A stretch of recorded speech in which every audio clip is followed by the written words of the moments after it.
चलिए अब बात करते हैं द्वंद्व समास और बहुव्रीहि समास की। देखिए जो द्वंद्व समास है, द्वंद्व समास क्या होता है? द्वंद्व का अर्थ होता है युद्ध करना।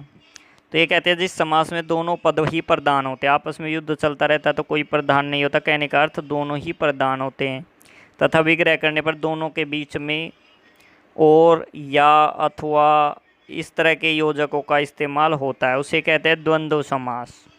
जैसे इसके कुछ उदाहरण देखते हैं। रात दिन, रात और दिन। माता पिता, माता और पिता। पाप पुण्य, पाप और पुण्य।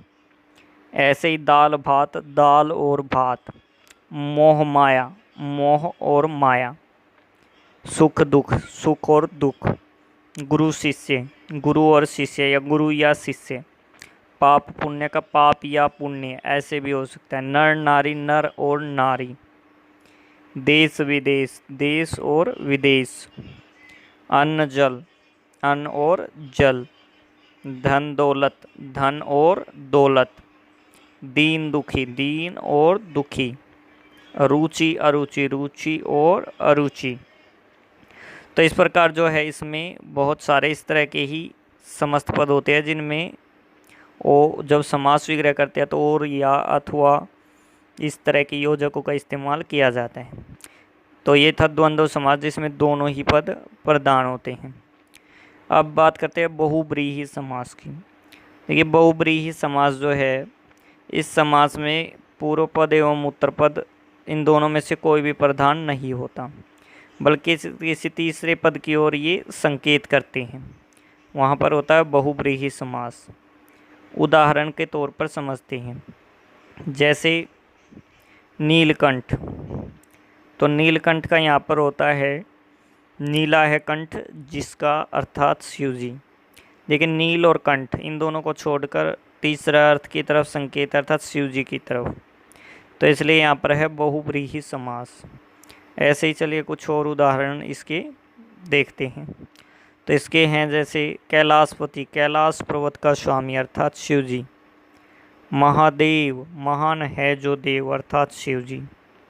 गजानन, गज के समान आनन है जिसका अर्थात गणेश जी।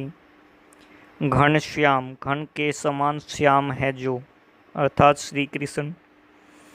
चक्रपाणि, चक्र को पानी में धारण करता है जो अर्थात विष्णु जी। लंबोदर, लंबा है उदर जिसका अर्थात गणेश जी। पीताम्बर, पीत अंबर धारण करता है जो अर्थात श्री कृष्ण या विष्णु जी। चक्रधर, चक्र को धारण करता है जो अर्थात श्री कृष्ण। गिरिधर, गिरि को धारण करता है जो अर्थात श्री कृष्ण। चतुर्भुज, चार भुजाएं हैं जिसकी अर्थात विष्णु जी। चतुरानन, चार आनन है जिसके अर्थात ब्रह्मा जी। पंचानन, पांच आनन है जिसके अर्थात शिव जी। दशानन, 10 आनन है जिसके अर्थात रावण।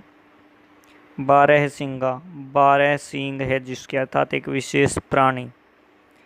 त्रिवेणी, 3 नदियों का संगम स्थल अर्थात प्रयागराज।